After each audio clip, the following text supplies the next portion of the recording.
Welcome to रचित stitching with logic YouTube channel. आज हम लोग लेके आए हैं वापस से क्लास 10th का रियल नंबर और आज उसका लास्ट लेक्चर होने वाला है। हम लोग देखेंगे application of fundamental theorem of arithmetics का, जिसमें एचसीएफ, जीसीडी जिसको कहते हैं, एलसीएम एक्सेट्रा देखेंगे और उसका रियल लाइफ में क्या एप्लीकेशन है, क्या यूसेज है, उसको देखेंगे। मेरे चैनल को लाइक शेयर सब्सक्राइब कीजिए, ज्यादा से ज्यादा शेयर कीजिए ताकि हर उस गरीब से गरीब बच्चे के पास ये वीडियो पहुंचे और वो लोग भी फ्री में तैयारी कर सकते हैं। तो चलिए देखिए कंसेप्ट को, और जिस कंसेप्ट हम लिखे हैं, जिसका नोट्स हम यूज करते हैं, फॉलो करते हैं, उसी नोट्स को हम पीडीएफ में डाल देंगे। आप जो है लिंक डिस्क्रिप्शन में जो लिंक है उसको डाउनलोड करके आप इस पीडीएफ को प्रिंट आउट करा के पढ़ सकते हैं। तो चलिए देखते हैं concept fundamental theorem of arithmetic का एप्लीकेशंस। राइट, ध्यान से देखिएगा प्यारे बच्चों। सबसे पहले कहता है finding HCF and LCM of positive integer. पहला हम लोग क्या करेंगे, फाइंडिंग एलसीएम,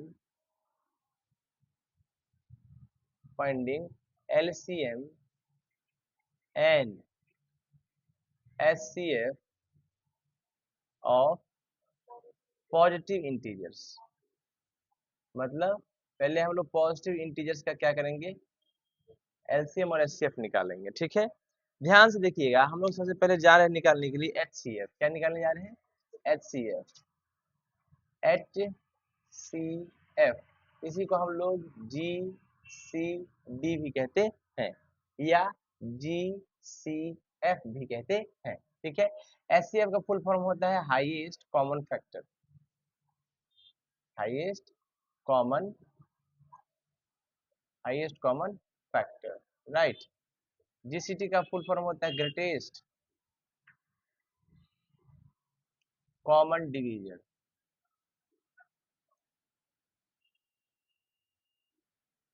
और जीसीएफ का फुल फॉर्म होता है ग्रेटेस्ट कॉमन फैक्टर भी होता, राइट। तो इन सभी नामों से इसको जाना जाता है। आपको बोल दे जीसीटी निकालिए, जीसीएफ निकालिए, एचसीएफ निकालिए, तीनों का मतलब सेम होता है, राइट। चलिए ध्यान से देखिएगा। पहला बात तो हम ये देखने जा रहे हैं कि डेफिनेशन ही देख लेते हैं। डेफिनेशन से ही हमको पूरा पता चल जाएगा कि आखिर ये कहना क्या चाहता है, राइट। ध्यान से देखिए क्या लिखा है डेफिनेशन में। कहता है it is the product of common terms with lowest power. It is the product of common terms with lowest power। ठीक है, मतलब कहता है इसको गुना करना पड़ता है। मतलब अगर एचसीएफ आपको जीसीडी या जीसीएफ निकालना है तो आपको प्रोडक्ट करना पड़ेगा किसका, जो कॉमन टर्म्स होगा उसी का प्रोडक्ट करना पड़ेगा। कौन सा कॉमन टर्म, ऐसा कॉमन टर्म जिसका पावर क्या है, लोएस्ट है, सबसे कम पावर है। कोई दिक्कत, ध्यान से देखिएगा। इसका तो एक फर्स्ट डेफिनेशन हो गया, बोलिए सर नो। इसका एक और डेफिनेशन है, सेकंड डेफिनेशन भी इसका है। क्या है सेकंड डेफिनेशन, ध्यान से देखिएगा। और ये कहता है the largest positive integer, the largest सबसे बड़ा positive integer, the largest positive integer which divides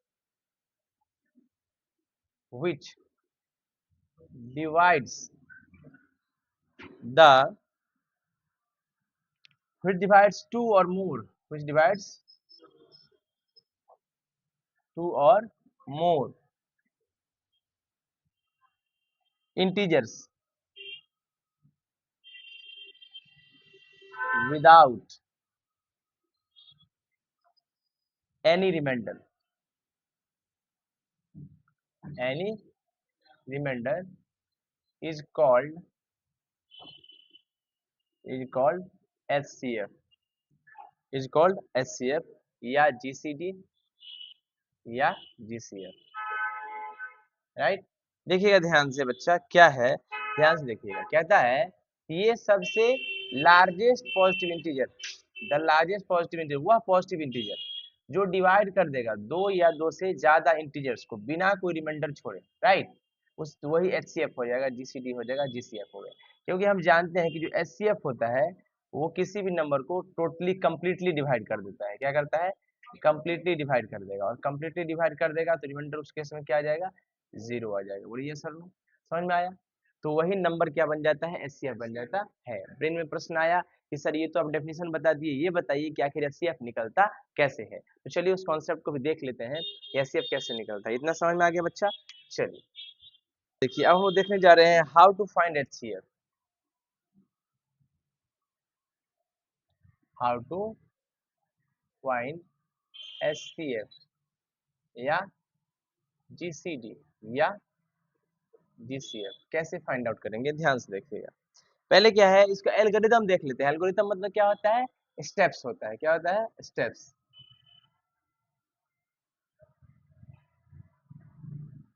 algorithm मतलब स्टेप्स होता है। पढ़िए क्या लिखा है, कहता है factorise each of the given positive integer. आपके पास स्टेप 1 में क्या करना है, जो भी पॉजिटिव इंटीजर दिया है, राइट, उसको क्या कर लेंगे, फैक्टराइज कर लेंगे। ठीक है, फैक्टराइज कर लेंगे, कोई दिक्कत। And express them as a product of powers. अब क्या करें, फैक्टराइज करने के बाद एक्सप्रेस करेंगे पावर टर्म्स में। Express as product of prime number. Prime number में एक्सप्रेस कर लेंगे और एक्सपोनेंट के फॉर्म में करेंगे, जिसका पावर होता है 2 का पावर 3 होता है ना, उस प्रकार इसको एक्सप्रेस कर लेंगे एक्सपोनेंट टर्म्स में। ये स्टेप 2 हो गया। क्या हो गया, स्टेप 2। बोलिए सर नो। स्टेप 3 में देखिए क्या है, अब पर ये क्या लिखता है, now raise the identify common primes. अब क्या करेंगे, आइडेंटिफाई करेंगे। आइडेंटिफाई करेंगे कॉमन प्राइम नंबर्स कौन कौन, कॉमन प्राइम्स, ठीक है ना, common prime factors and find the smallest least exponent with least exponent, मतलब जिसका पावर कम है ऐसे प्राइम्स को लेना है, विथ लीस्ट एक्सपोनेंट, जिसका पावर सबसे कम है, ऐसे कॉमन प्राइम्स को लेना है। ठीक है, और फोर्थ में क्या हो गया, नाउ। अब फोर्थ स्टेप में क्या कर रहे हैं, multiply all the common terms, all the common terms, multiply all the common terms. कोई दिक्कत, ध्यान से देखिएगा, ध्यान से चलिएगा, ध्यान से देखिएगा। ये समझ में आया आपको? अच्छा चलिए, मान लीजिए हम लोग को एग्जाम्पल में, आप देखिए ध्यान से, यहाँ पर कह रहा है 24, फिर कह रहा है 36 का क्या निकालना है, एचसीएफ निकालना है। क्या निकालना है, एचसीएफ। आप बहुत तरीका से कर सकते हैं। देखिए पहला तरीका आपको हम बताते हैं कि आप चाहें तो इसको लॉन्ग डिवीजन मेथड से फैक्टर कर लेंगे। देखो प्राइम फैक्टराइजेशन कर लेंगे, 2 से लगाएंगे तो कितना होगा 12, 2 से वापस से कितना होगा 6, 2 से वापस से कितना 3, और 3 से कितना 1। बोलो यस बोलो। अच्छा 36 का भी कर लेते हैं, बोलिए 36, 2 से कितना 18, 2 से फिर कितना 9, फिर 2 से कितना 3 से, 3 से 3 3 जा 9 और 3 1 जा 3, राइट। अब इस 24 को हम एक्सप्रेस कर लेंगे पावर टर्म्स में। देखो 2 इंटू 2 इंटू 2 इंटू 3 है, यहाँ कितना है 2 इंटू 2 इंटू 3 इंटू 3, राइट। कोई दिक्कत। अब देखो ध्यान से, यानी 24 का क्या है, एक्सपोनेंट के टर्म्स में लिखेंगे तो 2 का पावर कितना हो जाएगा 3 इंटू कितना हो जाएगा 3, सही बात है। अब यहाँ 36 है ना, अभी कितना होगा 2 का पावर 2 इंटू 3 का पावर 2, ठीक है। अब देखो एचसीएफ निकालने के लिए क्या कह रहा है वो, एचसीएफ में खुद वो कह रहा है एचसीएफ कैसे निकलेगा 24 और 36 का। वो कह रहा है कि पहले पावर टर्म्स में जो लोएस्ट पावर है, यहाँ 2 का पावर 3 है, यहाँ 2 का पावर 2 है, तो 2 का पावर 2 आ गया हमारे पास कॉमन, क्योंकि ये इसमें है लेकिन ये इसमें नहीं है। अच्छा 3 का पावर 2 है और 3 का पावर 1 है, ठीक, कुछ नहीं तो 3 का पावर कितना है, तो 3 का पावर 1 होगा। बोलिए, अब इसको प्रोडक्ट कर देंगे, 2 2 जा 4 3 जा 12, तो 12 इसका क्या हो गया, एचसीएफ हो गया। मेरे अंदाज समझ में आ गया बच्चा? कॉमन होना चाहिए, कॉमन नहीं होगा तो नहीं होगा, ठीक है बच्चा। चलिए समझ में आया, कोई दिक्कत? चलिए देखो याद रखना एचसीएफ में कॉमन होने चाहिए सारे प्राइम फैक्टर्स, ठीक है। ये था क्या आपका एचसीएफ, क्या था बच्चा, एचसीएफ। अब हम लोग देखने जा रहे हैं एलसीएम। क्या देखने जा रहे हैं, एलसीएम।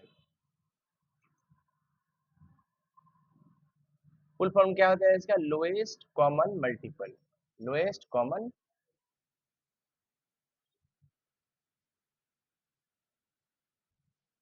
लोएस्ट कॉमन मल्टीपल क्या कहता है, पढ़िए। इसका भी डेफिनेशन देख लेते हैं, ध्यान से देखिए। डेफिनेशन में क्या कहता है, पढ़िए, कहता है it is the product of prime factors, it is the product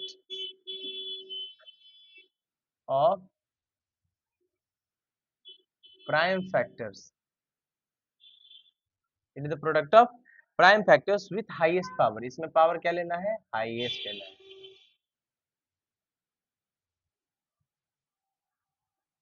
जो सबसे बड़ा पावर होगा उसी को क्या करना है? उसी का प्रोडक्ट करना है। एग्जाम्पल नोट में कितना खूबसूरत बात लिखा है, देखिए नोट में कहता है कॉमन टर्म्स का हाईएस्ट पावर, कॉमन टर्म्स का जो हाईएस्ट पावर का हाईएस्ट पावर,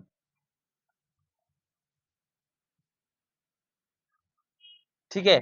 देखो प्लस उसमें वो भी होगा जो जो कॉमन ना हो, वो भी हो जाता है प्रोडक्ट, कॉमन ना हो, है ना, वह भी आएगा, वह भी आएगा, वह भी आ जाता है, राइट। कोई दिक्कत? ध्यान से देखिएगा कैसा कंसेप्ट है, कितना खूबसूरत बात है। देखिए कैसे, अब कंसेप्ट है कि how to find LCM, how to find LCM, कैसे फाइंड आउट करेंगे, ठीक है। एल्गोरिथम चेक कर लेते हैं, क्या चेक करते हैं? एल्गोरिथम। पढ़िए क्या लिखता है, list all prime factors occurring in the prime factorisation of the given positive integers. मतलब हम लोग क्या करेंगे, जितने भी पॉजिटिव इंटीजर्स होंगे उसको क्या करेंगे, प्राइम फैक्टराइजेशन में कन्वर्ट कर लेंगे, सही बात है। फिर करेंगे, फिर जितना ही प्राइम फैक्टराइजेशन में आया है स्टेप 2 में, स्टेप 1 था ये, स्टेप 2 में क्या करेंगे, सबको एक्सपोनेंट के टर्म्स में एक्सप्रेस कर लेंगे, express in the terms of exponent, in the terms of exponent, सही है। स्टेप 3, स्टेप 3 समझ में आया? ध्यान से देखिए, कोई दिक्कत? देखिएगा ध्यान, मैंने कहा, अब देखिए पढ़िए क्या लिखता है। अब क्या करेंगे, लास्ट में एक्सप्रेस कर देंगे टर्म्स में, फिर क्या कहता है, फाइंड द ग्रेटेस्ट एक्सपोनेंट, फिर जो ग्रेटेस्ट एक्सपोनेंट होगा, है ना, find the greatest exponent and raise each prime factor to the greatest exponent multiply. Greatest exponent को फाइंड कर लेंगे, उसको क्या कर देंगे, मल्टीप्लाई कर देंगे, क्या कर देंगे, मल्टीप्लाई कर देंगे, और वही हमारा क्या दे देगा, एलसीएम दे देगा, सही बात है। चलिए कोई दिक्कत बच्चा? देखिएगा ध्यान से,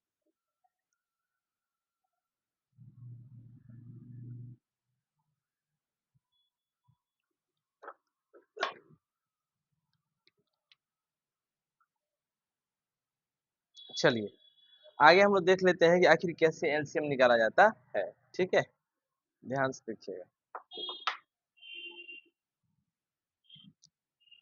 देखिए कॉन्सेप्ट कहता है, मान लीजिए एग्जांपल के रूप में हम ले लेते हैं 24 और 36 का ही, फाइंड एलसीएम ऑफ 24 एंड 36। अभी हम देखे थे कि 24 का हम लोग प्राइम फैक्टराइजेशन किए थे 2 का पावर 3 और 3 का पावर 1 आया था, राइट। और 36 का किए थे तो 2 का पावर 2 और 3 का पावर भी 2 आया था, कोई दिक्कत? अभी हम लोग पढ़े हैं एलसीएम निकालने के लिए क्या करना पड़ता है, एलसीएम मैक्सिमम नंबर होगा जिसको गिवन सारा नंबर डिवाइड कर देगा, ये तो बात की बात है। पहले देख लीजिए, इसमें 2 का पावर 3 है, ठीक है ना, हम बोले थे मैक्सिमम पावर का एक्सपोनेंट लेना है, तो 2 का पावर 3 ले लेंगे, और 3 में क्या लेंगे, 3 का पावर 2 ले लेंगे, जो मैक्सिमम पावर वाला होगा। अगर कोई पावर टर्म्स नहीं है, ये दोनों में कॉमन नहीं है, तो वो भी नंबर मल्टीप्लाई होता है। तो 2 का पावर 3 कितना होगा, 8, और 3 का पावर 2 कितना होगा, 9, 9 8 जा 72। तो एलसीएम कितना होगा, एलसीएम किसका, 24 और 36 का कितना हो जाएगा बच्चा, 72 हो जाएगा, कोई दिक्कत? तो यही आपका आंसर हो गया, समझ में आया? चलिए अच्छा एक चीज देखो तुम, इसी दोनों नंबर का जो एचसीएफ था, एचसीएफ जो था 24 और 36 का, वो कितना था, 12 था, कितना था, 12। अब ध्यान से देखो, एक चीज बहुत अच्छा लॉजिक है, क्या लॉजिक है, देखो जो एचसीएफ आता है ना, एचसीएफ आता है, वो एचसीएफ जो दिया नंबर है उससे छोटा आता है, बात सही है ना, जो गिवन नंबर है पॉजिटिव इंटीजर उससे छोटा एचसीएफ आया, लेकिन जो एलसीएम होता है वो दिया गया नंबर से बड़ा आता है, ठीक। और देखो ध्यान से, एलसीएम दो नंबर का जो नंबर होगा उसको वो दोनों नंबर जिसका निकालना है वो डिवाइड कर देगा, 24 3 या 72, और 36 2 या 72, यानी एलसीएम जिस नंबर का निकालना है वो नंबर एलसीएम को पूरा डिवाइड कर देगा, और एचसीएफ जो नंबर का निकलेगा उसमें एचसीएफ उस दोनों नंबर को डिवाइड कर देगा। 12 2 या 24 और 12 3 या 36, ये याद रखना, ठीक है। एलसीएम हमेशा दो नंबर का उस नंबर से बड़ा निकलता है या कितना भी नंबर का, और एचसीएफ किसी भी दो नंबर का उस नंबर से छोटा निकलता है। कोई दिक्कत? देखो वहाँ नोट में लिखा है, क्या लिखा है नोट में? एलसीएम वह मैक्सिमम नंबर होगा, एलसीएम वह मैक्सिमम नंबर होगा जिसको गिवन दोनों नंबर या सारा नंबर डिवाइड कर दे। तो 3 नंबर का भी एलसीएम पूछेगा तो जो आंसर आएगा वो तीनों नंबर उस आंसर को डिवाइड कर देगा। ठीक है बात बाबू, कोई दिक्कत? जैसे वीवीआई नोट्स में क्या है, ध्यान से देखो, बड़ा इंपॉर्टेंट नोट्स है। क्या कहता है? एट ए और बी दो पॉजिटिव इंटीजर है, A and B two positive integer.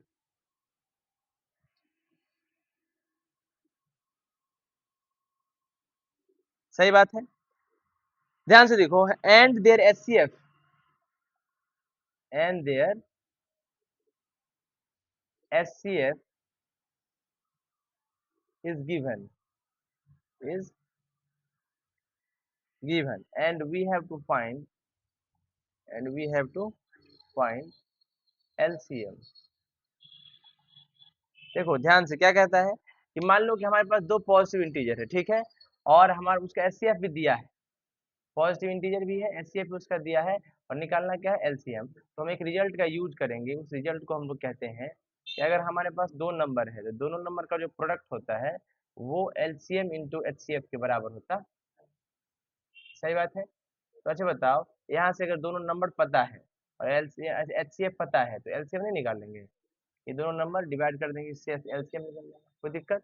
समझ में आया? मतलब ए इंटू बी कर देंगे, डिवाइडेड बाई क्या कर देंगे? एचसीएफ, तो क्या निकल जाएगा? एलसीएम निकल जाएगा। सही बात है।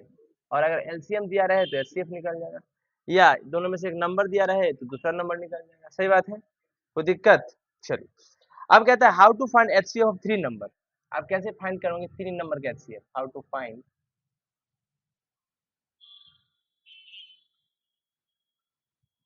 एचसीएफ ऑफ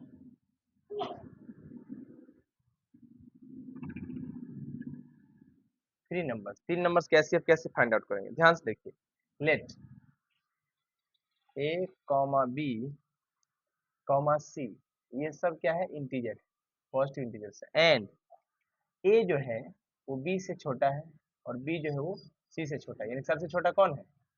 ए। सबसे छोटा कौन है? ए। कोई दिक्कत बच्चा? ध्यान से देखिए, तो तकलीफ देखिए, अब देखिए ध्यान से, तो कहता है फर्स्ट स्टेप में क्या करेंगे? फर्स्ट स्टेप में आप एलसीएम निकालेंगे, सॉरी एचसीएफ निकाल लेना, एचसीएफ निकालेंगे किसका? ए एंड बी का, जो दो छोटा है पहले उसका निकालेंगे, ठीक। मान लीजिए एचसीएफ कुछ आ गया, ठीक है, जो भी आया है एचसीएफ उस, फिर उस नंबर का, और फिर जो सी बचा है वो नंबर और सी, फिर उसका क्या निकालेंगे? एचसीएफ, और जो फाइनल आंसर होगा वही सबका एचसीएफ हो जाएगा। कोई दिक्कत? समझ में आया? चलिए, नोट में देखिए क्या लिखा है, नोट में कहता है HCF of numbers is a common division. HCF जो होता है नोट में है, HCF of A number, HCF of numbers is a common division. वो कॉमन डिवीजन होता है, मतलब सबको क्या कर देता है? डिवाइड कर देता है, right. Common division of the numbers which are divisors of their LCM। HCF जो होता है, ध्यान देखो, एचसीएफ जो होता है नंबर का, वो कॉमन डिवीजर होता है उस नंबर का जो डिवीजर है उसके एलसीएम का, ठीक है ना। एलसीएम के डिवीजर का भी क्या होता है? वो कॉमन डिवीजर होता है। मतलब एचसीएफ जो है, इसका मतलब सिंपल सिंपल जान लो, means HCF, HCF is a divisor of LCM. मतलब एचसीएफ जो होता है वो एलसीएम को डिवाइड कर देता है। कोई दिक्कत? समझ में आया? कोई तकलीफ? चलिए, अब देखो क्या है, वर्ड प्रॉब्लम हम लोग कैसे बनाएंगे related to HCF LCM. Word problem related to HCF LCM, है ना? सही बात है।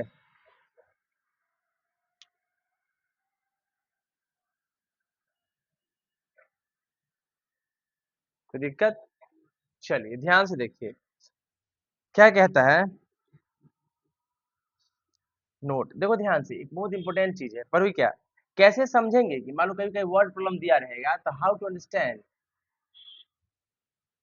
How to understand what is asking in question, what is asking in question, question में क्या पूछा जा रहा है, ये कैसे समझेंगे, राइट? एलसीएम निकालने के लिए बोल रहा है कि एचसीएफ निकालने के लिए, ठीक है। पर ये क्या लिखा है, ध्यान से देखो, अभी हम क्या देखे थे कि दो नंबर का जो एचसीएफ होता है वो दोनों नंबर से छोटा आता है। बोल भी नहीं करो,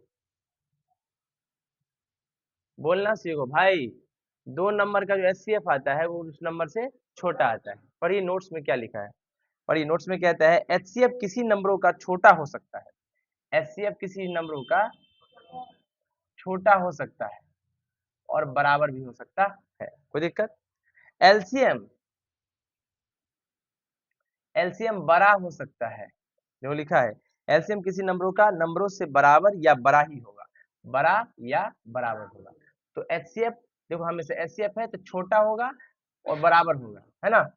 छोटा हो सकता है और बराबर हो सकता है, लेकिन एलसीएम बराबर हो सकता है या बड़ा हो सकता है। 90% चांस में कहते हैं हमेशा एलसीएम बड़ा ही होता है गिवन नंबर पर, एचसीएफ छोटा ही होता है, ठीक है। अब देखो ध्यान से देखो, एक क्वेश्चन आएगा आपको बर्फी वाला, एक क्वेश्चन आएगा आपको बर्फी वाला, ध्यान से लिखा है उसमें कि बर्फी वाला क्वेश्चन में यदि sweet seller maximum number of barfi को सजाएगा, मतलब उसके पास एक कार्टन रहता है, ठीक है ना, बॉक्स है, तो वो कहता है कि मैक्सिमम नंबर ऑफ बर्फी सजाना है, बर्फी को सजाना है, ठीक है ना, बर्फी को सजाना है। तो क्या कहता है, ध्यान से देखो, तो सजाएगा तो ट्रे का एरिया कम से कम लगेगा, ज्यादा से ज्यादा अगर सजाना है, ज्यादा बर्फी इसमें रखोगे तो इसका मतलब बर्फी ज्यादा कब होगा, जब एरिया कम होते जाएगा उस बर्फी का, समझ रहे हो ना? ध्यान से देखो, तो क्या प्रत्येक स्टैक्स में बर्फी सेम होगा, तो हर स्टैक्स में बर्फी को सेम रखना है, सही बात। तो और स्टैक्स कम से कम तभी होगा जब स्टैक्स कम से कम चाहिए, तो कम से कम के लिए क्या निकालना पड़ता है, एचसीएफ निकालना पड़ता है, देखो, तो तब दोनों नंबर का एचसीएफ हो, ठीक है ना। अब कभी कभी एग्जाम्पल में तुमको पूछ देगा, लार्जेस्ट नंबर पूछे जो ए बी को डिवाइड कर दे, कहता है एक ऐसा नंबर बताइए जो ये नंबर ए और बी है, इस दोनों को वो क्या कर दे, डिवाइड कर दे। तो बताओ ऐसा नंबर, ऐसा नंबर जो दिया गया नंबर को डिवाइड कर दे तो क्या निकलेगा, एचसीएफ निकलेगा। इस केस में क्या करेगा, एचसीएफ दोनों नंबर को डिवाइड कर देगा, ठीक है ना। अब पर वो क्या कहता है, ध्यान से देखो, लार्जेस्ट नंबर पूछे जो ए बी को डिवाइड कर दे और रिमाइंडर 5 और 7 छोड़े। अभी भी देखो लार्जेस्ट नंबर बचा तो समझ में आ गया। अब कहता है कि मतलब ये एचसीएफ इसको डिवाइड करें तो 5 रिमाइंडर छोड़ेगा, तो इसमें से 5 घटा दो, और इसको 7 रिमाइंडर छोड़ेगा, तो इसमें से 7 घटा दो, देखो लिखा भी है। फिर क्या करना है, दोनों का ये जो घटाने पर जो आंसर आएगा इस दोनों का क्या निकाल देंगे, एचसीएफ निकाल देंगे, क्योंकि ए बी के बराबर मैक्सिमम और छोटा हो सकता है, बड़ा छोटे को डिवाइड नहीं करता है। तो मतलब कभी कभी कोई नंबर कहेगा ना कि बताओ ए में से एक नंबर है जो इसको डिवाइड करेगा तो रिमाइंडर 5 छोड़ेगा, तो इसको डिवाइड करने पर रिमाइंडर 5 छोड़ेगा यानी 5 कमेगा इसमें। दूसरा नंबर जो इसको ये नंबर इसको डिवाइड करेगा तो रिमाइंडर 7 छोड़ेगा, तो ये दोनों नंबर माइनस कर देंगे और जो ये आएगा आंसर इसका एचसीएफ निकाल देंगे, ठीक है बात। तो दिक्कत, कोई समस्या? चलिए, क्योंकि अगर बड़ा नंबर होगा तो वो डिवाइड नहीं करेगा, छोटा नंबर ही डिवाइड होगा, एचसीएफ ही जो गिवन नंबर है उसको डिवाइड करता है, ठीक है, कोई दिक्कत?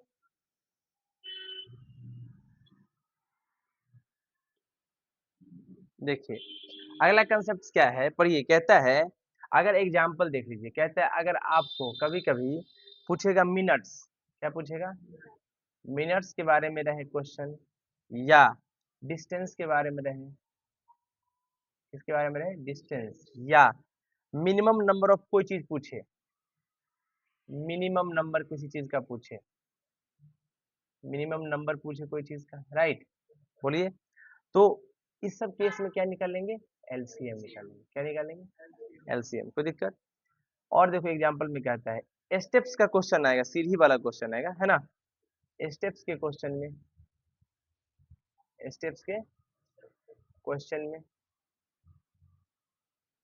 राइट। फिर इन फिर कहता है हाउ मेनी मिनट्स, कितना इन हाउ, कभी कभी क्वेश्चन रहेगा कितने मिनट में, इन हाउ मेनी मिनट्स, या आवर्स पूछ देगा, है ना, क्या पूछ देगा, आवर्स कितने घंटे में, कितने समय में, सेकंड में पूछ देगा कि कोई चीज मिलेगा, मीट करेगा, है ना।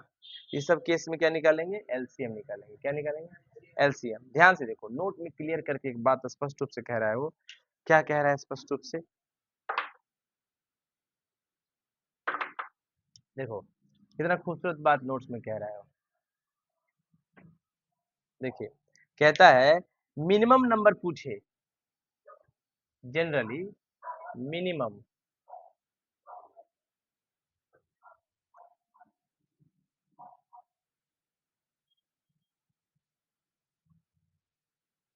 जनरली अगर मिनिमम नंबर पूछे, क्या पूछे,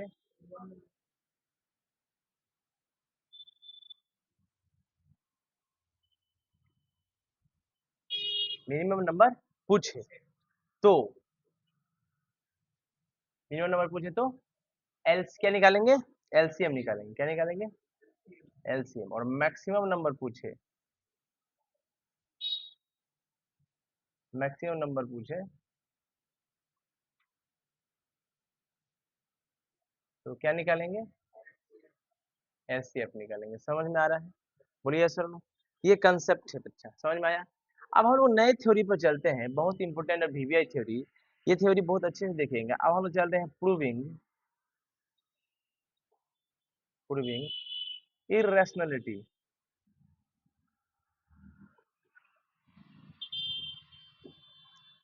ऑफ नंबर्स, मतलब नंबर को इरेशनल प्रूफ हम लोग कैसे करते हैं, राइट। ध्यान से देखिएगा, पहले हम लोग डेफिनेशन पे चलते हैं। पढ़िए क्या लिखता है, कहता है a number is an irrational number, कोई नंबर इरेशनल नंबर कब होगा, व्हेन, जब उस नंबर को हम लोग कैंट एक्सप्रेस, नहीं कर सकते हैं एक्सप्रेस किस फॉर्म में, पी वाई क्यू के फॉर्म में, जहाँ पी और क्यू क्या होता है, इंटीजर्स होता है, और क्यू कभी जीरो के बराबर नहीं होता है, ठीक है। डेफिनेशन क्या कहता है कि इरेशनल नंबर वो नंबर होता है जिसको पी वाई क्यूब में एक्सप्रेस नहीं कर पाएंगे, और पी और क्यू इंटीजर होगा, और Q is not equal to zero होगा, सही बात है। एग्जाम्पल, कौन कौन नंबर इरेशनल नंबर है, जैसे रूट टू, इसका क्या स्क्वायर रूट पॉसिबल है, नहीं। Root three square root possible है, नहीं। रूट फाइव इसका स्क्वायर रूट पॉसिबल है, नहीं। यानी इस नंबर को पी वाई क्यू के फॉर्म में हम लिख नहीं सकते, क्यों, ये अगर मान लो इसको नीचे वन कर दिए तो क्या ये पी वाई क्यू के फॉर्म में हुआ, नहीं, क्योंकि पी और क्यू क्या होना चाहिए, इंटीजर। क्या ये इंटीजर है, नहीं, बोलो, इंटीजर है, नहीं। ये सब कौन सा नंबर हो गया, इरेशनल नंबर हो गया। और बहुत सारे ऐसे नंबर हैं, सही बात है। पाई भी, पाई का वैल्यू होता है पता है कितना, अप्रोक्सीमेट होता है वैल्यू 22/7 या 3.14 डॉट डॉट डॉट, राइट। ये भी एक इरेशनल नंबर होता है, क्या होता है, इरेशनल नंबर। इस सेक्शन में हम प्रूफ करेंगे, क्या प्रूफ करेंगे, in this section, in this section, इस सेक्शन में हम लोग क्या करेंगे, ध्यान से देखो, वी शैल प्रूव, हम लोग प्रूव करेंगे root two, root three, root five etcetera कि ये इरेशनल नंबर है। क्या करेंगे, इसी को हम लोग प्रूफ करेंगे। कैसे प्रूफ करेंगे, by using fundamental theorem of arithmetic, fundamental of arithmetic, right. तो फंडामेंटल थ्योरम ऑफ अरिथमेटिक का यूज करके हम लोग इसको क्या करेंगे, प्रूफ करेंगे, ठीक है। सबसे पहले आप कंसेप्ट दिमाग में आया, how to prove,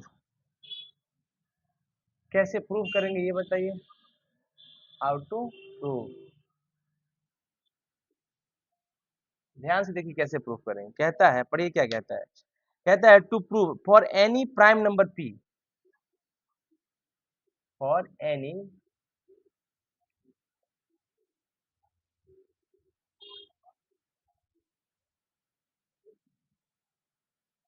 for any prime number P, root P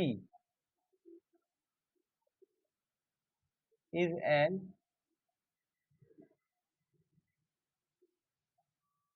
irrational number. किसी प्राइम नंबर पी के लिए प्रूफ कीजिए कि रूट पी क्या है, एक इरेशनल नंबर है, राइट। ध्यान से देखिए, टू प्रूफ, अगर प्रूफ करना है, क्या करना है, टू प्रूफ, क्या प्रूफ करना है भाई, कि रूट पी जो है, रूट पी क्या, irrational number.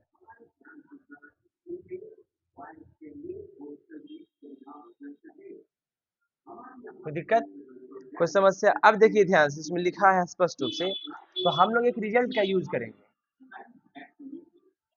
We shall use some result, हम लोग कुछ रिजल्ट का यूज करेंगे। भाई कौन सा रिजल्ट है, ध्यान से देखिए, बड़ा इंपॉर्टेंट है रिजल्ट। पढ़िए, कहता है if a prime number, if a prime number, if a prime number p divides a square, then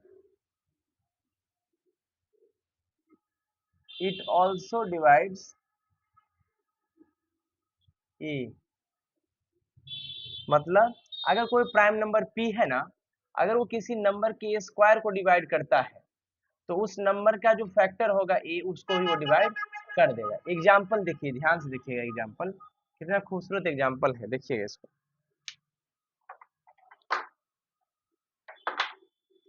example में देखिए कितना खूबसूरत एग्जाम्पल है।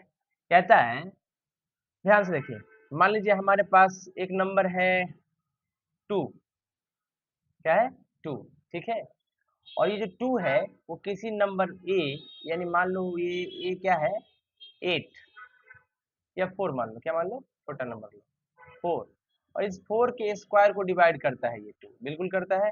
4 का स्क्वायर कितना होगा, 16, और क्या इस 16 को 2 डिवाइड करता है, तो 2 8 जा 16, सही बात है। तो यही नंबर, यानी जो 2 है, इसका एक फैक्टर यानी 4 को भी डिवाइड करेगा, बात सही है, बोलिए सर। इस कंसेप्ट का हम लोग क्या करेंगे, यूज करेंगे, और उसके यूज से हम लोग किसी भी इरेशनल नंबर को प्रूफ करेंगे अभी, ठीक है। तो चलिए बढ़ते हैं कंसेप्ट में आगे।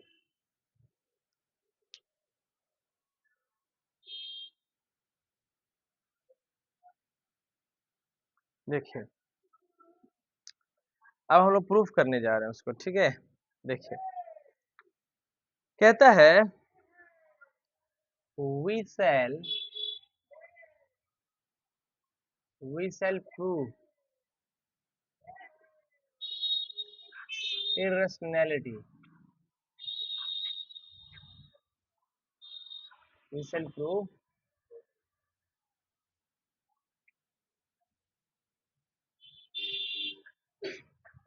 of numbers, irrationality of numbers by using the method of, by using the method of contradiction, contradiction, contradiction का मतलब होता है विरोधाभास, क्या होता है, विरोधाभास मतलब होता है कि आप उल्टा प्रूफ कीजिएगा, उल्टा मान के प्रूफ करेंगे सारे कंसेप्ट्स को, ठीक है। चलिए ध्यान से, सबसे पहला प्रश्न है आपके पास, ध्यान से देखिए, कहता है prove that root 2 is an irrational number. Question क्या है, prove that, prove that root 2 is N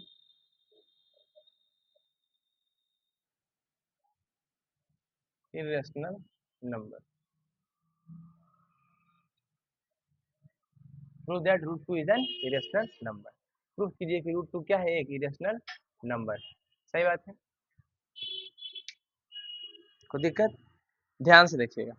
चलिए, तो हम लोग मान लेते हैं कि देखो, कंट्राडिक्शन का मतलब क्या होता है, कंट्राडिक्शन का मतलब उल्टा, ये क्या कह रहा है कि प्रूव कीजिए कि रूट 2 क्या है, एक इरेशनल नंबर है, तो हम लोग मान लेंगे रूट 2 इरेशनल नहीं, एक रेशनल नंबर है, क्योंकि कंट्राडिक्शन मतलब होता है ठीक उल्टा मान के प्रूफ करना। पढ़िए क्या लिखा है वहां, let us assume, let us assume, exam में पूरा लिखिएगा, लेट अस एज्यूम दैट, क्या एज्यूम करना है, let us assume on the contrary,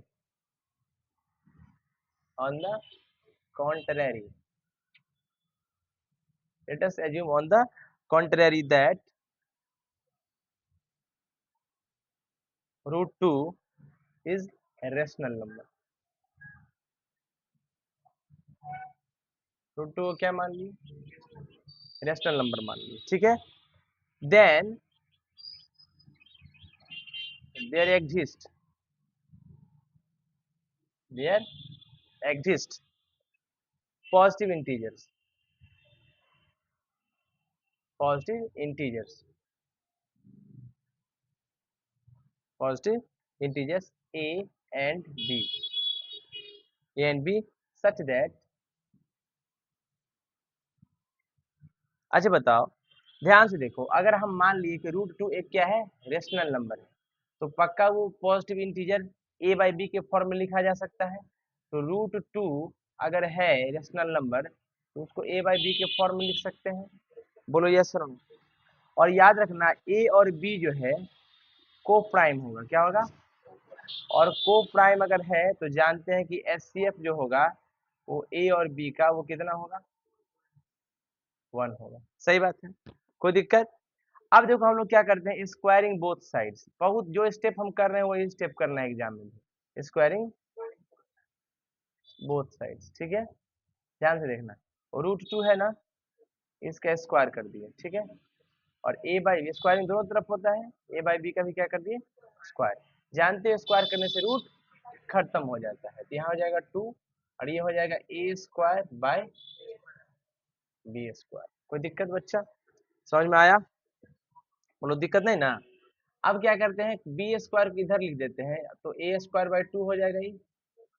बोलिए yes sir. A square by 2। अभी हम एक कंसेप्ट पढ़े थे, ध्यान से देखो, ए देखो 2 डिवाइड्स ए स्क्वायर, 2 किसको डिवाइड कर रहा है? ए स्क्वायर को।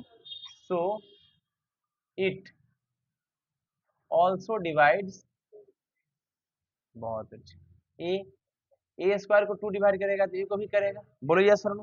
ठीक है, तो हम मान लेते हैं कि ए बराबर कितना हो जाएगा? 2c। क्या मान लेते हैं? ए बराबर 2c for some integer c, किसी इंटीजर c के लिए। पूछो कैसे? मतलब अगर मान लो कि देखो यहाँ ध्यान से इसको लिख दो a बाई 2, अगर 2 ए स्क्वायर को डिवाइड कर रहा है तो 2 इट ऑल्सो डिवाइड्स ए, तो 2 ए को भी डिवाइड करेगा, और 2 अगर ए को डिवाइड करेगा तो कोई ना कोई इंटीजर ही आएगा। बोलो कोई ना कोई इंटीजर ही आएगा, और इंटीजर आया तो मान लीजिए इंटीजर सी आ गया, तब क्रॉस मल्टीप्लाई करेंगे तो यही नहीं बराबर 2c आ जाएगा। बोलो यस सर नो। समझ में आया बच्चा? ए बराबर क्या आ गया? 2c। अब देखो ध्यान से, ए बराबर कितना आ गया? 2c। बोलो अब इस ए स्क्वायर को भी आप क्या स्क्वायरिंग कर दिए, squaring both side, squaring both sides. देखो क्या हो जाएगा, ए स्क्वायर इक्वल्स टू कितना हो जाएगा? 4c square. बोलो यस सर नो। अब देखो ए स्क्वायर का वैल्यू यहाँ से हम लोग कितना निकाल सकते हैं, यहाँ से ए स्क्वायर का वैल्यू अगर निकालोगे ये आ जाएगा 2b स्क्वायर, क्रॉस मल्टीप्लाई करेंगे तो बोलो ए स्क्वायर इधर आ जाएगी, ये नहीं हो 2b स्क्वायर, यहाँ से ए स्क्वायर बराबर कितना डाल दें? 2b स्क्वायर डाल दें, बराबर क्या हो जाएगा? 4c square. बोलो अब यहाँ से देखो 2 से 2 2 जा 4, यहाँ से बी स्क्वायर का वैल्यू कितना आ गया? c square. अभी हम बोले थे 2c स्क्वायर, क्या आ जाएगा? 2c स्क्वायर क्या हो गया? 2c स्क्वायर हो गया। कोई दिक्कत? अब देखो ध्यान से, B square by 2c square. अब देखो ध्यान से क्या है, ये जो बी स्क्वायर इसको नीचे 2 लिख सकते हैं बराबर c स्क्वायर। वापस से 2 divides b square, so it also,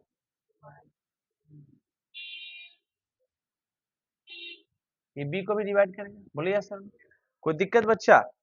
अब बी को भी डिवाइड करता मीन्स, अब देखो ध्यान से इसका मतलब, मीन्स का मतलब क्या हुआ? Means 2 is a common factor, 2 is a common factor of both a and b। अच्छा एक चीज बताओ, अभी हम लोगों ने, हमने क्या कहा था? हमने कहा था शुरुआत में ही मान लिए थे, क्या मान लिए थे? कि भैया जो ए और बी है वो प्राइम को प्राइम है, क्या है? को प्राइम, और ए और बी का फैक्टर कितना होगा? हाईएस्ट कॉमन फैक्टर 1 होगा, ठीक है। अभी हम लोग क्या बोले ये 2 जो है ए को भी डिवाइड कर दिया और 2 बी को भी डिवाइड कर दिया। तो अच्छा बताओ इसका एचसीएफ 1 आएगा क्या? नहीं, क्योंकि दो दो नंबर का ही कॉमन फैक्टर हो गया, ठीक ना? क्या हो गया? दो दो नंबर का ये कॉमन फैक्टर हो गया। पर वहां क्या लिखा है? But this contradict that the fact that a and b have no common factor other than 1। हम तो बोले थे ए और बी का एक के अलावा कोई फैक्टर नहीं होना चाहिए, लेकिन दो इसका फैक्टर आ गया। बोलो, दो इसका फैक्टर आ गया, एक ना आना चाहिए था, दो फैक्टर आ गया। इसका मतलब हम जो माने वो गलत हो गया, हम जो माने हैं वो गलत हो गया। तो लिखा है, देखो ध्यान से, मीन्स मीन्स आवर सपोजिशन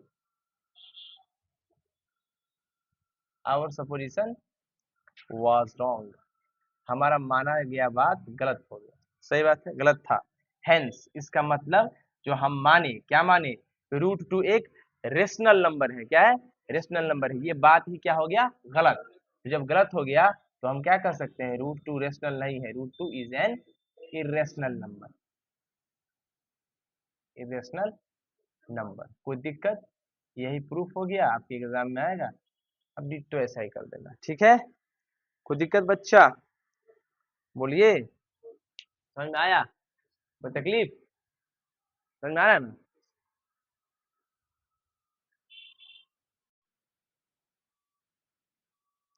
समझ में आया बच्चा? चल, अब और भी देखिए क्या है। एक और क्वेश्चन हम ले लेते हैं। क्वेश्चन में कहता है प्रूव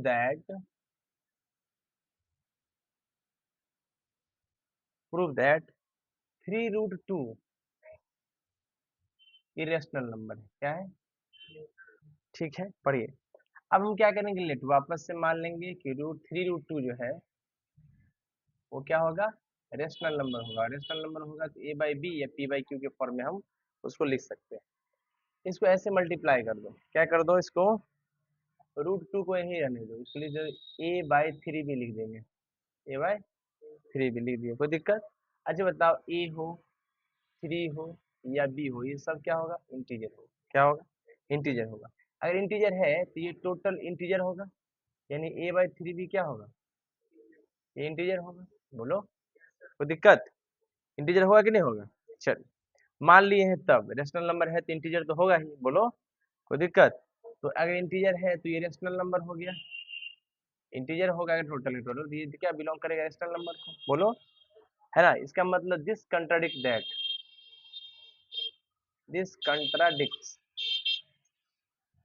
दैट ये क्या बता रहा है हम लोग को? √2 इक्वल्स टू इरेशनल नंबर। क्या इरेशनल नंबर हो गया?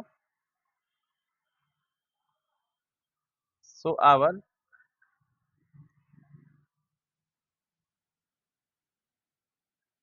Supposition was wrong. नहीं सॉरी, √2 क्या लेंगे? Rational number. यहाँ से क्या आ गया? इस कंट्राडिक्ट दैट। हम लोग क्या मान के चले? क्या ये रेशनल नंबर है? तो हाँ, ये √2 क्या हो गया? इरेशनल नंबर हो गया। क्या हो गया? Irrational number. क्यों हो गया? देखो ध्यान से, इधर है रेशनल, इधर क्या है? लेकिन ये क्या है? इरेशनल। तो हमारा सपोजिशन क्या हो गया? आवर सपोजिशन वाज रॉन्ग, है ना? यानी √2 क्या है? Irrational number. 3√2 नंबर। सही बात है। चलिए, फॉर्मेट का रहता है, फॉर्मेट देखिएगा कैसा है।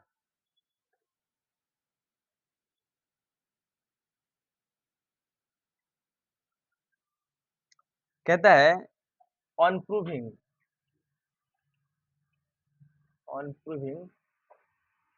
irrational number of the form. किस फॉर्म का? m plus minus √n। इस फॉर्मेट का क्वेश्चन रहेगा, ठीक है? ध्यान से देखिए। तो लेट मान लेते हैं, लेट एग्जाम्पल में 5 - √3 इरेशनल नंबर है। इसको प्रूफ करना है। क्या करना है? प्रूफ करना है, राइट? तो ध्यान से देखो, हम लोग वापस से क्या करेंगे? 5 - √3 को रेशनल मान लेंगे, और रेशनल मानेंगे तो a/b हो जाएगा। हो गया सर? चलिए, अब क्या करें? √3 को उधर ले जाएंगे। √3 को उधर ले जाएंगे तो 5 - a/b बराबर क्या हो जाएगा? √3 हो जाएगा। इसका एलसीएम लेंगे तो 5b माइनस का a/b हो जाएगा, बराबर √3 हो जाएगा। बोलिए यस सर? कोई दिक्कत? अब आप देख सकते हैं कि √3 को कुछ नहीं नीचे मोल लिख सकते हैं। बोलो, हम पहले ही मान के चले हैं क्या है कि वो रेशनल नंबर है, क्या है ना, क्या माने चले हैं, रेशनल नंबर है। तो अब देखो √3/1, अगर मान लो ये बी और ए अगर इंटीजर है ना, ये घटेगा तो इंटीजर होगा और ये इंटीजर होगा, ये क्या हो गया, रेशनल नंबर हो गया, है ना। और रेशनल नंबर अगर होगा तो p/q के फॉर्म में लिख सकते हैं इसको, लिखा भी है, बोलो। तो ये रेशनल नंबर आ गया, लेकिन ये बात तो गलत हो गया ना, ऐसा तो संभव नहीं है, संभव नहीं है, तो हम क्या लिखेंगे, this contradict that, this contradicts, this contradicts that, क्या कंट्राडिक्ट करता है, √3 is an irrational number, irrational number, right. So हम कह सकते हैं कि 5 माइनस √3 क्या होगा, एक इरेशनल नंबर होगा, सही बात है।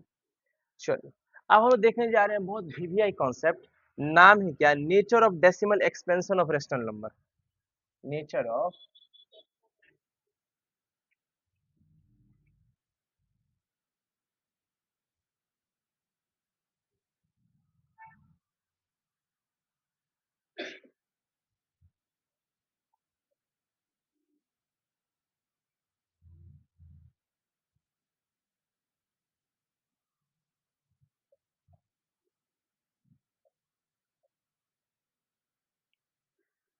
Nature of decimal expansion of rational number, ध्यान सुनना,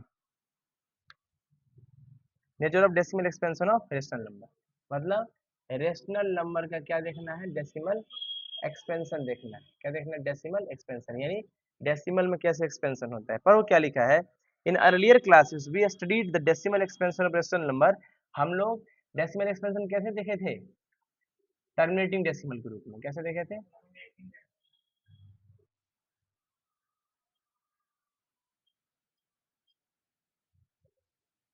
कैसे देखे थे, टर्मिनेटिंग डेसिमल के रूप में देखे थे, राइट। और नॉन टर्मिनेटिंग, नॉन टर्मिनेटिंग, है ना, रिपीटिंग और रैकरिंग जिसको कहते हैं, और क्या कहते हैं, रैकरिंग जिसको कहते हैं, ऐसा एक्सपेंशन देखे थे, बोलो यस सर। कहते we will explore exactly when the decimal expansion of rational number is terminating and when it is non terminating repeating. अब हम लोग एक्चुअली में देखेंगे कि कब ये टर्मिनेटिंग होगा, कब ये टर्मिनेटिंग होगा, और कब ये नॉन टर्मिनेटिंग रिपीटिंग होगा, नॉन टर्मिनेटिंग रिपीटिंग होगा, सही बात है। अब हम लोग देखेंगे एग्जैक्टली, ठीक है। चलिए अब क्या कहता है, कोई भी रेशनल नंबर जिसका टर्मिनेटिंग डेसिमल एक्सपेंशन, बड़ा इंपॉर्टेंट कंसेप्ट है, देखिएगा, कोई भी, बहुत इंपॉर्टेंट है, वीवीआई है, यही याद रखिएगा, कोई भी rational number, rational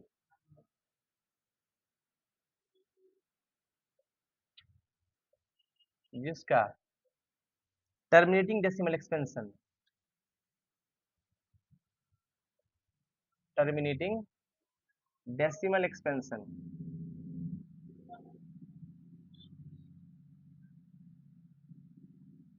terminating decimal expansion होता है, मतलब अगर रेशनल नंबर का डेसिमल एक्सपेंशन कैसा हो, टर्मिनेटिंग हो, तो याद रखिएगा, ध्यान उसे, है ना, है ना, यानी उस रेशनल नंबर, उस रेशनल नंबर का,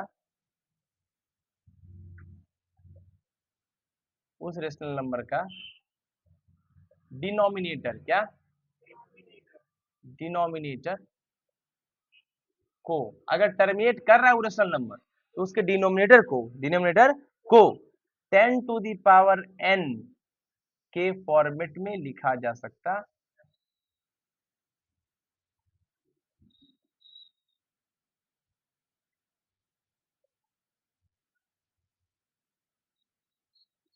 और 10 की पावर n को लिख सकते हैं ऐसे, 10 की पावर n, यानी इसको लिख सकते हैं 2 इंटू 5 की पावर n, यानी इसको लिख सकते हैं 2 की पावर n इंटू 5 की पावर n, यानी 10 की पावर n के फॉर्मेट में लिखो या 2 की पावर n इंटू 5 की पावर n के फॉर्मेट में लिखो, राइट।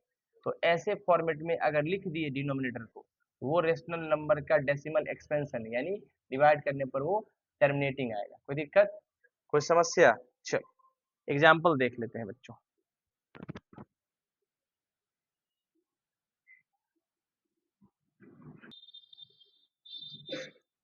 देखिए अब हम लोग डेसिमल एक्सपेंशन देखने जा रहे हैं, ध्यान से देखिए। कहता है हमारे पास एग्जाम्पल के रूप में कुछ क्वेश्चन है, उसको देख लेते हैं। कहते हैं 0.875 है ना, इसको आप चाहे तो लिख सकते हैं 875/1000। बोलो, इसको लिख सकते हैं 875 1000 को कितना हो सकता है 10 की पावर 3। आ गया ना 10 की पावर n के फॉर्मेट का। बोलिए सर, कोई दिक्कत? चलिए उसी प्रकार लिख सकते हैं। एग्जाम्पल अगला देखिए 26 पॉइंट कितना है 7624, इसमें कितना लिख सकते हैं 267624 divided by 10 to the power 1 2 3 4 हो जाएगा ना, 267624 डिवाइडेड बाय 10 की पावर 4 आ गया 10 की पावर n के फॉर्मेट का, राइट। तो क्या कहता है पर एज वी नो दैट, है ना, एज वी नो दैट 10 जो होता है, एज वी नो दैट, क्या हम लोग जानते हैं कि 10 का प्राइम फैक्टर क्या क्या होता है, 2 एंड 5 होता है, राइट। तो हम 10 की पावर n को आराम से लिख सकते हैं 2 की पावर n इंटू 5 की पावर n के फॉर्मेट में, सही बात है। तो ये सेम चीज हुआ, क्या हुआ, सेम चीज हुआ। इसको ऐसे लिख सकते हैं मीन्स, क्या पर वो नीचे क्या लिखता है, मीन्स कहता है कि denominator of rational number, rational number का जो डिनोमिनेटर होता है, रेशनल नंबर का डिनोमिनेटर, नंबर का डिनोमिनेटर को, राइट, 2 की पावर n इंटू 5 की पावर n फॉर्मेट में लिख सकते हैं,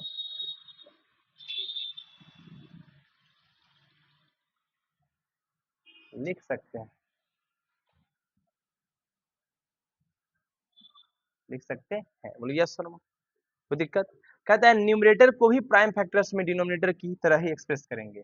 अब देखो जब डिनोमिनेटर को कर देंगे ऐसे एक्सप्रेस, तो न्यूमरेटर को भी, न्यूमरेटर को भी क्या करेंगे, बोलो, प्राइम फैक्टर्स में, न्यूमरेटर को भी प्राइम फैक्टर में, प्राइम फैक्टर में एक्सप्रेस करेंगे, प्राइम फैक्टर में एक्सप्रेस करेंगे,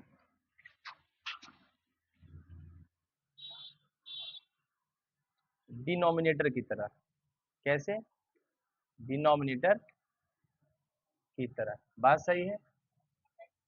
आगे पढ़िए क्या लिखता है, और कॉमन फैक्टर को कैंसिल कर दो, ऊपर नीचे जो कॉमन फैक्टर आएगा, है ना,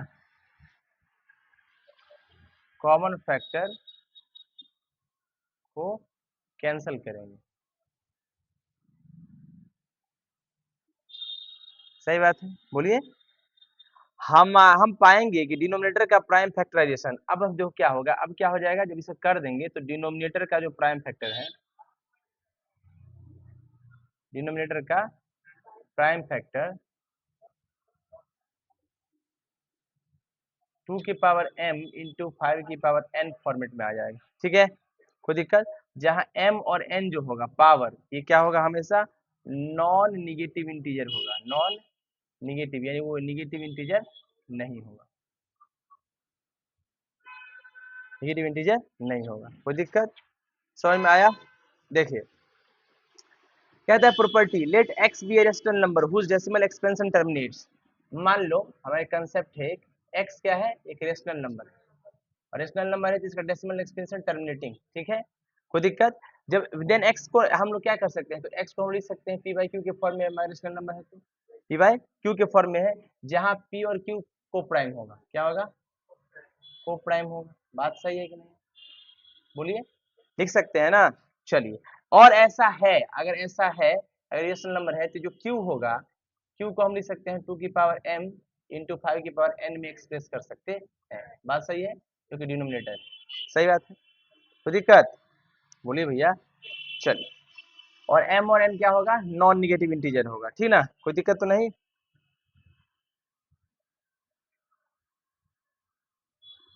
चलो, मान लो कि हमारे पास लेट a और b क्या होगा? रेशनल नंबर होगा। और अगर रेशनल नंबर है, अगर रेशनल नंबर है और तो लोएस्ट टर्म में है, कैसा है? लोएस्ट टर्म में है। लोएस्ट टर्म का मतलब क्या हो गया कि a और b अब नहीं कटेगा, अब नहीं कटेगा। बात सही है? अब कटेगा क्या? नहीं कटेगा। अगर नहीं कटेगा तो नीचे वाला जो b है, इस b को हम लिख सकते हैं 2 की पावर m इंटू 5 की पावर n के फॉर्मेट में। बात सही है कि नहीं? बोलो यस सर।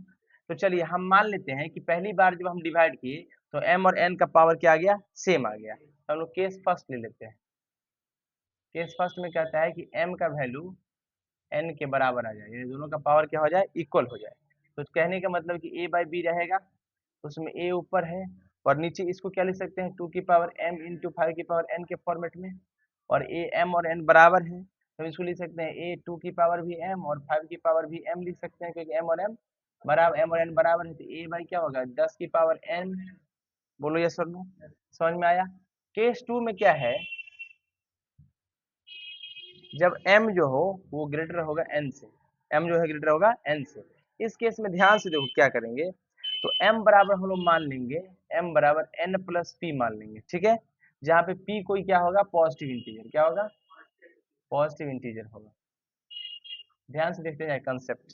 तो हम लोग वापस से देखो, a बाई बी है ना, इस a बाई बी में a ऊपर रहे और b को क्या लिख सकते हैं? बोलो 2 की पावर m इंटू 5 की पावर n के फॉर्मेट में। बोलो।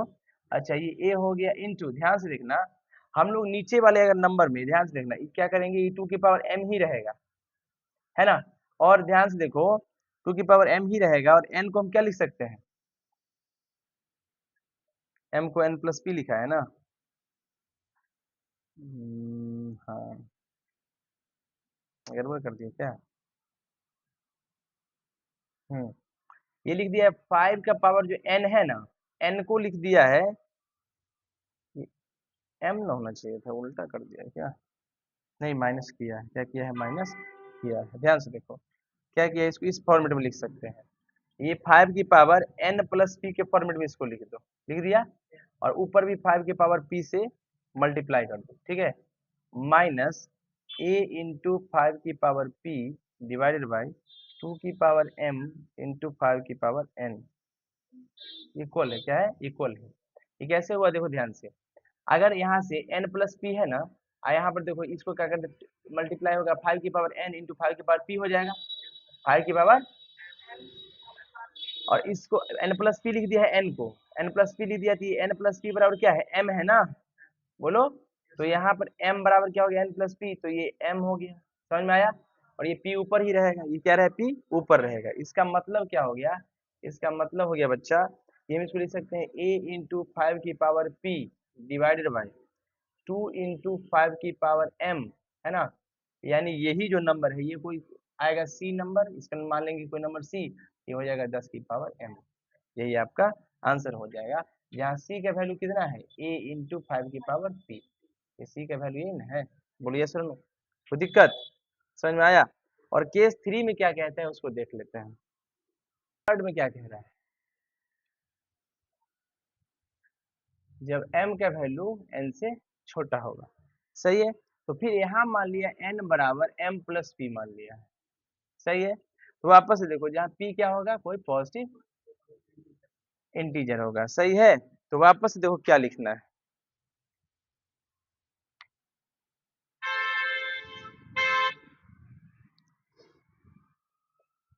a बाई बी है ना, तो क्या लिख सकते हैं? बोलो। a बाई 2 की पावर m इंटू 5 की पावर n लिख सकते हैं। बोलो। फिर वापस से a इंटू, अब 2 की पावर p से ऊपर मल्टीप्लाई कर दो, और ये रहेगा 2 की पावर, इसको लिख दो m प्लस पी इंटू 5 की पावर n। फिर इसके बाद क्या होगा? इसके बाद a इंटू 2 की पावर p होगा, और इसको क्या लिख सकते हैं? 2 की पावर n इंटू 5 की पावर n। इसको वापस से c मानो, ये हो जाएगा 10 की पावर n। सही बात है, कोई दिक्कत? ऐसे फॉर्मेट में लिख सकते हैं। एग्जाम्पल देखिए, हमारी 7/8 है ना, ध्यान से देखो, ये 7 ही रहेगा, 8 को क्या लिखते हैं? 2 की पावर 3 अपनी मर्जी से, ध्यान से देखो, इसको अपना मर्जी से, यहाँ पावर 3 है ना, तो हम चाहते हैं कि 5 का पावर 3 यहाँ रहे, 5 का 3 रहे, तो 5 का पावर 3 था क्या? नहीं, यहाँ 3 था इसलिए 5 का पावर 3 लिख दिए, तो 5 का पावर 3 से ऊपर मल्टीप्लाई भी कर दिए, ठीक है। अब देखो ध्यान से कितना हो गया, 7 इंटू 125, बोलो, डिवाइडेड बाई 5 टू 10 की पावर 3, राइट। 125 सतह कितना हो गया, 875, और 10 के पावर 3 कितना हो गया आंसर, समझ में आया। और जैसे एग्जाम्पल एक और देख लीजिए, कहता है 2139 है, डिवाइडेड बाई कितना है 1250, ठीक है। 2139 रहने दो, 1250 को लिख सकते हैं 2 की पावर 1 इंटू 5 की पावर 4 के टर्म्स में, ठीक है, लिख सकते हैं ना। अब देखो ध्यान से, यहाँ भी हमको सेम चाहिए ना, तो 2 का पावर 1 है, 4 पुराने के लिए कितना पावर चाहिए 3, ये 2139 है ना, तो पहले 2 का पावर 3 ऊपर कर देते हैं, तो ये क्या हो जाएगा 2 का पावर 4, ये हो जाएगा 5 का पावर 4, आंसर 2139 को मल्टीप्लाई कर दो 8 से, और ये हो जाएगा 2 में 10 का पावर 4, समझ में आया। और मल्टीप्लाई करने पर कितना आंसर आ रहेगा 17112 डिवाइडेड बाई 1234, समझ में आया, कोई दिक्कत, कोई तकलीफ। चल, अब पढ़िए अगला प्रॉपर्टीज क्या कहता है, ध्यान से देखिएगा। हम्म, ध्यान से देखिए, कहता है प्रॉपर्टी 1 है, क्या कहता है प्रॉपर्टी, ये कहता है कि let x equals to p by q, और ये क्या है रेशनल नंबर है, क्या है रेशनल नंबर है, तो कहता है such that prime factorisation of q is of the form, इसमें जो क्यू है उसका प्राइम फैक्टराइजेशन क्या होगा, इस फॉर्म के होगा 2 की पावर m इंटू 5 की पावर n फॉर्मेट का हो जाएगा, बोलिए सर नो, कोई दिक्कत। वेयर m और n क्या होगा, नॉन नेगेटिव इंटीजर होगा। Then x has a decimal expansion, तो जो x है इसका डेसिमल एक्सपेंशन जो होगा, यानी डिवाइड करने पर डेसिमल एक्सपेंशन जो होगा, which terminates after k places of decimal, तो जो डेसिमल के कुछ डिजिट जाके वो क्या होगा खत्म हो जाएगा, राइट, कोई दिक्कत। Where k is the larger of m and n, जहां पर जो जितना नंबर पर जाकर खत्म होगा, वो k जो होगा, k मतलब 10 डिजिट पे जाकर खत्म होगा, तो जो k होगा वो m और n से बड़ा होगा, ठीक है। एग्जाम्पल 5/3 है ना, इसका वैल्यू आता है 1.6666 डॉट डॉट, राइट, ये नॉन टर्मिनेटिंग है और रिपीटिंग है, सही बात है, तो ये तो इरेशनल नंबर हो गया, बोलो यस सर नो। अब देखो 17/6 2.8333, हाँ रेशनल हो गया, तो क्या है रेशनल है, नॉन टर्मिनेटिंग, टर्मिनेटिंग का रिपीटिंग इसको लिख सकते हैं ना, ठीक है ना, कोई दिक्कत, समझ में आया। In this case prime factorization q are not in the form, इस केस में आप देखिएगा प्राइम फैक्टराइजेशन जो होगा वो 2 की पावर m इंटू 5 की पावर n के फॉर्मेट में नहीं आएगा, क्या होगा नहीं है, लिखा है ना क्या, prime factorization q are not in the form of 2 की पावर m इंटू 5 की पावर n, क्यों, क्योंकि वो टर्मिनेट नहीं कर रहा है after finite number of decimal places, ठीक ना, टर्मिनेट कर जाएगा तो ऐसा हो जाएगा, ठीक है। प्रॉपर्टी 2 क्या कह रहा है, ध्यान से देखो, प्रॉपर्टी 2 कहता है p बाई क्यू क्या है रेशनल नंबर है, क्या है रेशनल नंबर है, और रेशनल नंबर है तो हम वापस से क्यू को क्या कर सकते हैं कि भाई 2 की पावर m इंटू 5 की पावर n के फॉर्मेट में आप लिखा जा सकते हैं, सही बात है। तो कहता है फिर m और n क्या है नॉन नेगेटिव, मतलब नॉन नेगेटिव इंटीजर होगा, और x has a decimal expansion which is non terminating repeating, और x जो है अगर नॉन टर्मिनेटिंग और रिपीटिंग है, क्या है नॉन टर्मिनेटिंग रिपीटिंग है, ठीक है। एग्जाम्पल 17/8 है, बोलो, आप 17 इसको लिख सकते हैं, इसको लिख सकते हैं 2 की पावर 3, और कुछ नहीं तो 5 की पावर 0, बोलिए सर। तो टर्मिनेटिंग, अच्छा 5 की पावर 0 आया, इसका मतलब टर्मिनेटिंग डेसिमल एक्सपेंशन है, बोलो। अच्छा ध्यान से देखना, तो इस केस में अगर इसको डिवाइड करेंगे तो कितना डिजिट तक जाके खत्म हो जाएगा, तो देखो 5 के पावर 0 आ गया, तो जो बचा यहाँ कितना है 3 है ना, तो डेसिमल एक्सपेंशन जो इसको डिवाइड करेंगे तो डेसिमल प्लेस के 3 डिजिट तक जाके वो खत्म हो जाएगा। ये एग्जांपल देखो 17/8 है ना, 8 2 जा, बोलो 1, 8 1 जा 2, 8 2 जा 4, 8 5 जा, कट गया, डेसिमल के 3 डिजिट तक जाके खत्म हो गया, यहाँ पर जो पावर रहेगा उतना ही डेसिमल एक्सपेंशन खत्म हो जाएगा, समझ में आया बच्चा, दिमाग में घुसा, बोलो। चलिए मतलब इसको डिवाइड करेंगे तो 3 डेसिमल प्लेसेस तक जाके क्या हो जाएगा खत्म, तो यहाँ के का वैल्यू कितना हो जाएगा 3, कितना हो जाएगा 3, कोई दिक्कत? चल आगे बढ़ते हैं हम लोग। क्या कहता है क्वेश्चन में, 64/155 कितना है, 455, 455 राइट। आप इसको लिख सकते हैं 2 की पावर कितना हो जाएगा 6, और नीचे क्या लिख सकते हैं 5 × 7 × 13, मतलब फैक्टर कीजिएगा तो ऐसा आ जाएगा, ठीक है। तो आप क्या इस नीचे वालों को 2 की पावर m × 5 की पावर n फॉर्मेट में लिख पाए हैं? नहीं, क्यों? क्योंकि 5 है, 2 ही नहीं है, और 13 और 7 हमको चाहिए नहीं। समझ में आ रहा है? बोलो कोई दिक्कत? तो चलिए इसका मतलब इट विल नॉन, ये क्या होगा, नॉन टर्मिनेटिंग होगा, नॉन टर्मिनेटिंग, कभी खत्म नहीं होगा, और रिपीटिंग। सही बात है। चलिए अगला देखिए ध्यान से, एक और क्वेश्चन है। क्वेश्चन में क्या कह रहा है, 15 अपॉन कितना है 1600 है। पहले तो इसको प्राइम लोएस्ट टर्म में लाएंगे तो 3 डिवाइडेड बाई कितना हो जाएगा 320 राइट। फिर इसको 3 डिवाइडेड इसको लिख सकते हैं 2 के पावर 6 × 5 राइट। तो क्या ये लिखा गया 2 की पावर m × 5 के पावर n फॉर्मेट में? यस, बोलो यस और नो। तो ये इसके पास टर्मिनेट हो जाएगा, इसका डेसिमल एक्सपेंशन जो होगा टर्मिनेट, खत्म हो जाएगा, कितना डेसिमल प्लेस के बाद 6, terminate after 6 decimal places right. कोई दिक्कत? देखो नोट करके कितना खूबसूरत बात लिखा है, क्या लिखा है खूबसूरत बात कि 2 की पावर m में 5 की पावर n में जिस पर बड़ा पावर होगा उतना ही डेसिमल प्लेस में अंत होगा। अगर इसमें 1 है, इसमें 6 है, तो 6 के बाद ही अंत होगा, जो मैक्सिमम पावर होगा उतना ही डेसिमल एक्सपेंशन चलेगा। समझ रहे बात को? चलिए कोई दिक्कत, कोई तकलीफ? अच्छा कुछ एक्स्ट्रा नोट्स भी है। मान लीजिए क्या कहता है कि अगर आपके पास पी वाई क्यू है, और वो क्या है, एक रेशनल नंबर है, क्या है, रेशनल नंबर है, पी वाई क्यू क्या है, रेशनल नंबर है। तो क्यू को हम क्या लिख सकते हैं बताओ, 2 की पावर m × 5 की पावर n के फॉर्मेट में राइट। तो क्या कहता है, then p by q is terminating decimal, तो इस पी बाई क्यू का डेसिमल एक्सपेंशन कैसा होगा, टर्मिनेटिंग डेसिमल एक्सपेंशन होगा। सही बात है। फिर अगर q बराबर नहीं होगा 2 की पावर m × 5 की पावर n में, तो वो क्या होगा, नॉन टर्मिनेटिंग रिपीटिंग डेसिमल होगा। सही बात है। ध्यान से देखो, अब क्या कहता है, अगर m एक परफेक्ट स्क्वायर नहीं है, m परफेक्ट स्क्वायर नहीं है, कोई दिक्कत, m परफेक्ट स्क्वायर नहीं है, तो रूट m क्या होगा, इरेशनल नंबर होगा। क्या होगा, इरेशनल नंबर होगा।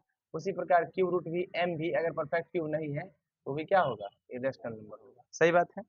चलिए अलजेब्रिक एक्सप्रेशन का अगर आपको निकालना है एलसीएम एचसीएफ, क्या निकालना है, LCM HCF of algebraic expression, तो कैसे निकालेंगे, ध्यान से देखिएगा।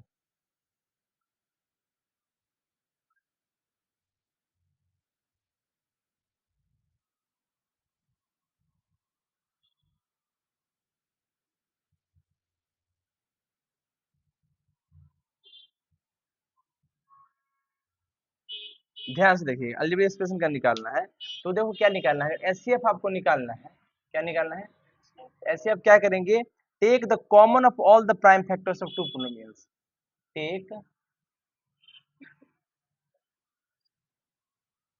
Common of all prime factors of two polynomials. ठीक है, और एलसीएम निकालना है, क्या निकालना है, एलसीएम निकालना है। तो क्या करेंगे, take the product of all, take the product of all prime factors, prime factors. Example देखिए, मान लीजिए आपके पास 4x² 4x 4xy² z है, और एक और है 6xyz²। पहले इसको प्रोडक्ट में कन्वर्ट करेंगे। 4 के लिए क्या करेंगे, 2 इंटू एक्स के लिए एक्स ही होता है, वाई को 2 बार लिख देंगे, और जेड है। ठीक है, 6 को 2 into 3 x y z into Z.